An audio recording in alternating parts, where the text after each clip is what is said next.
5 benefits of operating your own authority. Let's go. All right. Number 1, choose which loads you haul. You're going to get the ability to pick what areas you're going to go to, cities, how you do round robins. Booking the loads are 100% your decision. But are they really? Because you are going to be, it's going to be market driven. The rates out there should be what determines what areas you're going to go to. That's the biggest challenge in this industry. Absolutely. The most important thing is do not forget what you came into this business for, which is the money. So yes, you choose which loads to haul and where to go, regardless if you're on your own authority or you leased on to somebody else. Because right now, anybody, even you can tell your dispatcher wherever you lease to, hey, I just want to go to Houston. Yeah. The money may be a problem because the market may allow it or may not allow that. But at the end of the day, you can go to Houston, no problem. Yeah, because again, this is for the first-time owner-operator. So a lot of those guys that were doing company trucks and they weren't responsible for the expenses and all the things that come along with that. Your biggest decision or your biggest, is what areas you like to run. Hey, Texas back, nice and easy. I could do this all day. You should buy my own truck. So once you own that truck, it comes with the other side of that coin. Because the cost of doing business and now because of that, running nice, cool places is amazing. And I think it's a fine balance between the areas which you like to run and the money that you make. But you cannot focus on just, I like to run to Houston, for example. Right. Because it's going to be really, really, great work for you because you like Houston. And it's going to be financially, it's going to make sense for some part of the year, but it's not going to make sense for the rest of the part of the year. So I think just money versus comfort and convenience. You got to find a nice spot and you got to remember what you came here for, because if you came here to make as much money as possible, you should be money driven, not so much area driven. But at the end of the day, some of us in trucking, we just love to call the shots, because even if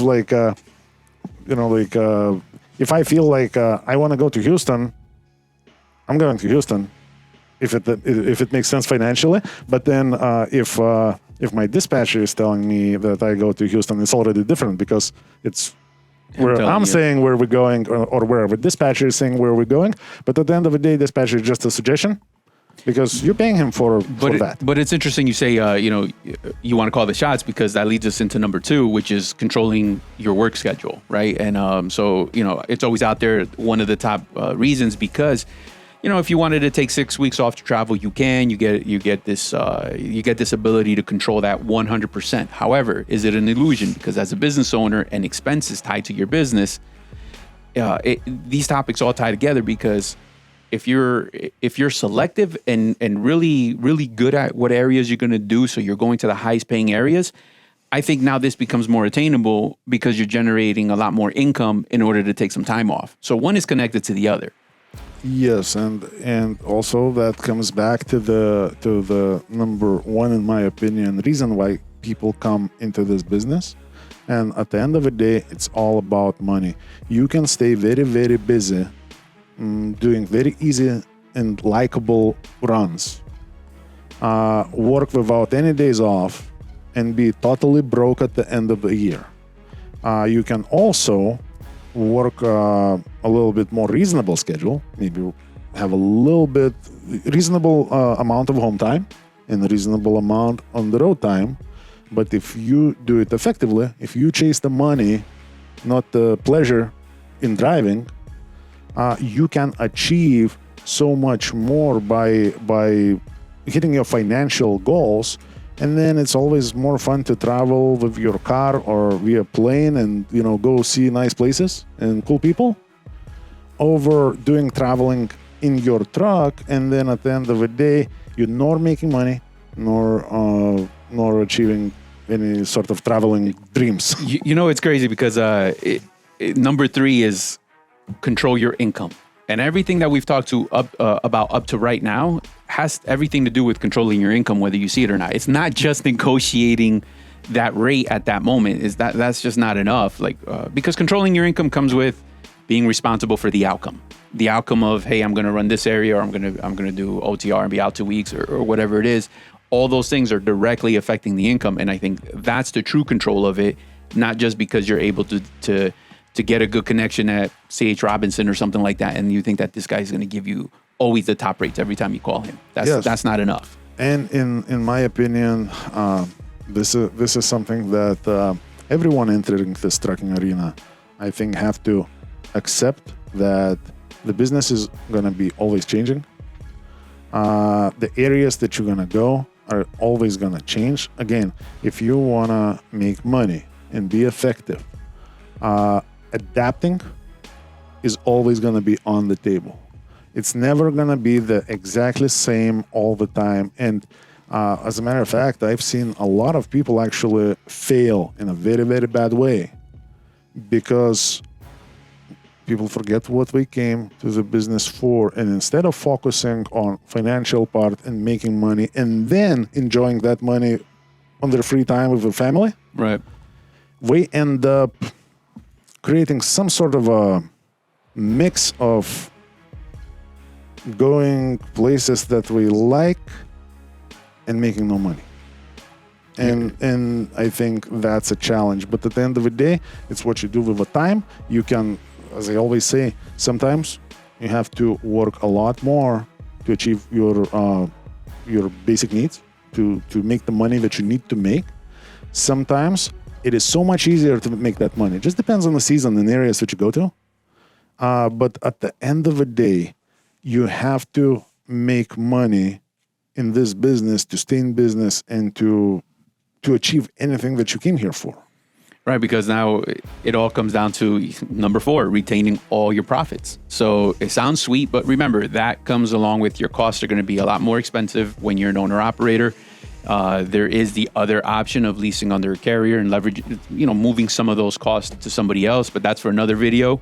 But at the end of the day, you're going to have to account for everything that is going to be a cost to your business. Yes, I just have one, in my opinion, pretty good example to use for this scenario. I think that, let's say in 22, it was already past that big hump of gold rush in trucking, and the rates were slightly declining. But comparing to 2023, those rates were sky high. Right. And a lot of new owner operators that never been in trucking prior to 2001, we perceived it as, man, I'm not gonna do that for that cheap rate. We need the rates to be normal again. No, 2021 was not normal. And a lot of people that been around and we understand the trucking, some of my friends been driving for 20 years and so on as an owner operators. And what we did during that time, well, new people were rejecting stuff, getting all worked up about it and pretty much wasting time. While we were going out of business, a lot of people that are actually in this business, we understand the business and we're serious about the business, we were chugging along, making all the money that we can make.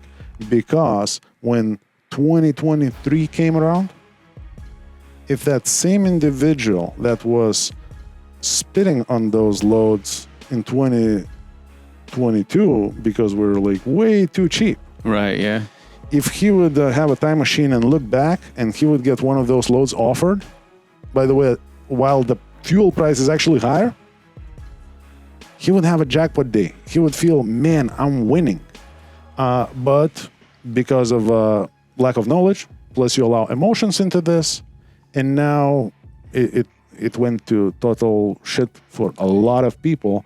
So the idea of this, I think, is make as much money as you can make and use every opportunity to do it all the time. Because you don't know what's coming along. Yes. Just like you're saying, those rates were kind of dropping down. But remember, when the rates were so gravy, the cost of equipment went up. So, just economics. Yes, and we're not here to sell the crazy dreams. We're actually here to just share the experience and tell you how it really is if you look at the trucking holistically as a 20-year piece, not 1-year piece. Yeah, and so if you're going to play this game, it's good to know all the variables and changes and things go up and things go down, and we're just putting information on the table so you consider it all, because it's about increasing your income potential. The sky is the limit. You are regulated by DOT, obviously, but for those who are playing the long game, this industry can offer you some nice benefits. And in general, I think in any business, for any entrepreneur who is looking to make more money, increase their potential, have a more fulfilling life for themselves and the family, chase the dreams, whatever we chase. In any business, I think it is very important to see at the whole big picture over a big period of time, because I see a lot of people just chasing this lift. And in any business, in the market, in the economy, in the stock market, that's a good example. Yeah, it goes up and down, up and down, up and down. So on the upwards, you want to make as much money as you want. On the downwards, if you stop, you're gonna lose all the money that you made going up. But what you can do, you can make sure that you're still making the money that you need, and at the bare minimum, you maintaining what you already have. So on the next uplift period, you advancing your business. Now maybe you're getting a second truck, a third truck, maybe you're starting your own authority. Yeah, because like now you're consistent, and that's one of the things in whatever business you're going to go do. Remain consistent and determined, because every time there's a bump in the road or a fluctuation on that, right, a movement, if you're always going to reinvent your business and, hey, I'll park the truck and be a company guy for just a little bit until the rates get to right here, and so there's no consistency there.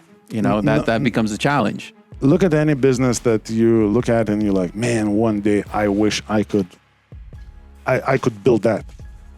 You can. The only difference between that business and a lot of other businesses that didn't make it was exactly that. That business stayed in the fight, even when it was tough. Yep. We were not lucky. We were not just handed all the money. No, we stuck to it. Consistency. I've seen plenty of owner-operators.